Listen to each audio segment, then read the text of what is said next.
আজকের রেসিপি হলো এঁচোড়ের কাটলেট। অনেকেই চিকেন কাটলেট বা ফিশ কাটলেট খেয়েছো, তো আজকে বানাবো হচ্ছে এঁচোড়ের কাটলেট।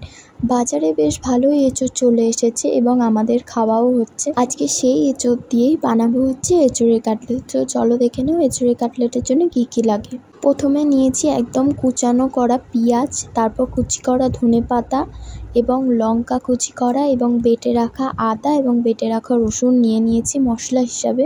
আর এদিকে আমি এঁচোড়টাকে ছোট ছোট করে কেটে সিদ্ধ করে এরম ভালো করে ছোট ছোট করে ছাড়িয়ে নিয়েছি।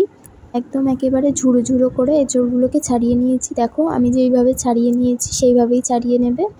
তারপর সেই এঁচোড়ের ঝুড়োর মধ্যে দিয়ে দেব পেঁয়াজ কুচি এবং ধনেপাতা কুচি, আর যে লঙ্কা কুচিটা ছিল সেটাও দিয়ে দিয়েছি। তোমরা পরিমাণ অনুযায়ী ঝাল দিতে পারো। এবার আমি আদা এবং রসুন কুচিটাও দিয়ে দিলাম। সব দিয়ে দেওয়ার পরে একটা আলুও আমি এঁচোড়ের সাথে সিদ্ধ করেছিলাম। 1 থেকে 2টো আলু সেদ্ধ করে নেবে এবং সেই আলুটা একটু ঘষে দিয়ে দেবে। আমি এখানে 2টো আলু সিদ্ধ করে নিয়েছিলাম, সেটাকে ঘষে দিয়ে দিয়েছি। এরপর দিয়ে দিলাম হলুদ এবং সামান্য ঝালের জন্যে এবং কালারের জন্যে লঙ্কা গুঁড়ো। আর এর মধ্যে কিন্তু গরম মশলাও অ্যাড করা হয়েছিল, যেটা দেখানো হয়নি। আর এই পর্যায়ে নুনটা আমরা অ্যাড করিনি, একটু পরে নুনটা অ্যাড করব যাতে জলটা না কেটে যায় এঁচোড় থেকে, ওই জন্য আমি পরে অ্যাড করেছি নুনটা। তারপর দেখো ভালো করে সবকটা মিশ্রণকে একদম হাত দিয়ে ভালো করে মাখিয়ে নিতে হবে।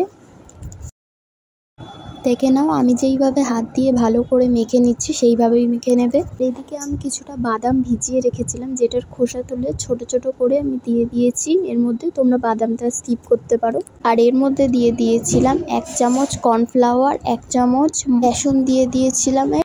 বেসন দিয়ে দেওয়ার পরে বেসন এবং কর্নফ্লাওয়ারটাকে আবারও ভালো করে মাখিয়ে নিতে হবে। মাখতে মাখতে যদি মনে হয় জল ভাবটা বেশি আছে, তাহলে আরও একটু বেসন এবং কর্নফ্লাওয়ার অ্যাড করে নিতে পারো মাঝে মধ্যে।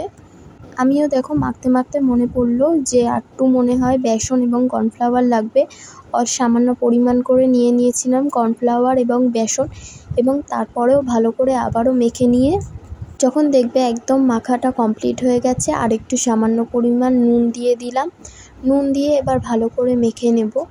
মেখে নেওয়ার পরে এরম দেখো সবকটা ডোকে একটু লম্বা লম্বা টাইপের করে নিয়েছি আমি একটা। তারপর সেইটাকে দেখো আমি একটা সাইডে রেখে এদিকে আমি ব্রেড ক্রাম্বস নিয়ে নিয়েছিলাম।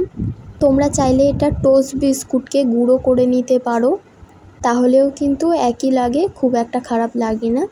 দেখো এবার আমি একটু চ্যাপটা চ্যাপটা করে ব্রেড ক্রাম্বসে একটু কোট করে নিচ্ছি একটা হালকা করে। দেখো এরকম একটু লম্বা লম্বা টাইপের, যেমন মানে কাটলেট হয় তেমন শেপ দিয়ে দিয়েছি, যতটা পেরেছি চেষ্টা করেছি।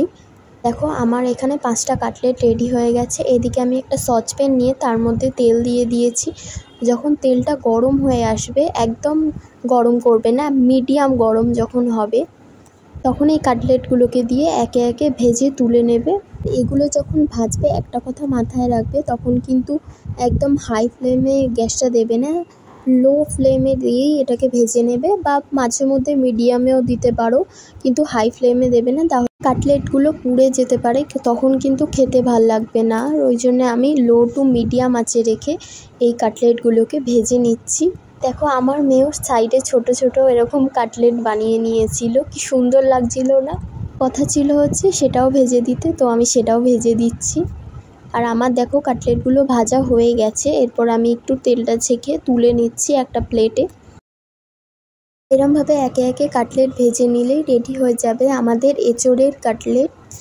সবসময় তো চিকেন কাটলেট বা ফিশ কাটলেট এরকম খাওয়া হয়, কিন্তু কখনো বাড়িতে এটা ট্রাই করে দেখো, এটা খেতেও কিন্তু অসাধারণ হয়। আমরা এতটাও ভাবতে পারিনি যে এতটাও ভালো হবে, বাট এটা সত্যি খুবই ভালো হয়েছে। আর দেখো কতটা নরম এবং সফট টাইপের হয়েছে, এবং ওপরে একটা বিস্কুটের মানে ব্রেড ক্রাম্বসের একটা কোট পড়ে গেছে। ওপরটা একটু মুচমুচে হয়েছিল। আর এটা শসা এবং একটু টমেটো সস দিয়ে সার্ভ করে দিয়েছি। আজকের ভিডিও এই পর্যন্তই, পরবর্তী কোনো ভিডিও নিয়ে আসবো। নমস্কার।